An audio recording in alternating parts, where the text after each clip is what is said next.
반짝이는 눈빛 눈이 부셔 매일 날 감싸주는 손길.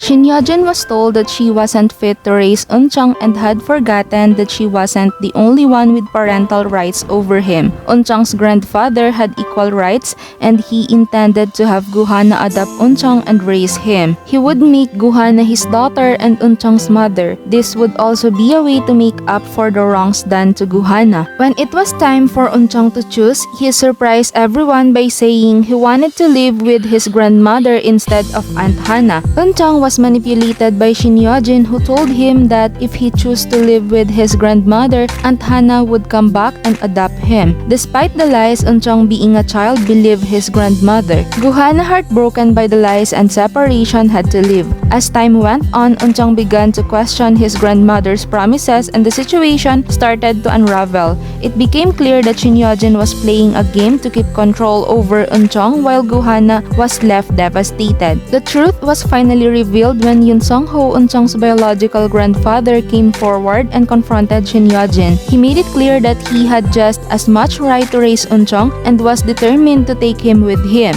even if it meant confronting Shin Yeo-jin. Meanwhile, Choi Myung-ji, who had been manipulating situations from behind the scenes, was exposed. Yoon Sung-ho realized that she was the only one who had been behind many of the lies and troubles, including the missing person flyer. Shin Yeo-jin, shocked by the truth, realized how betrayed she had been by those she trusted the most. As the revelations came to light, the consequences for Choi Myung-ji and her accomplices became inevitable. They had been involved in embezzling money and manipulating situations to their advantage. In the end, justice started to take shape. The betrayal was too much for Shin Yeo-jin to ignore, and the legal process began to take its course. However, even though the wrongdoers were being held accountable, the emotional damage and the suffering of Eun-chang remained. The drama of family betrayal, revenge, and unresolved issues continued, with Eun-chang's pain and the lasting consequences of the betrayal at its core.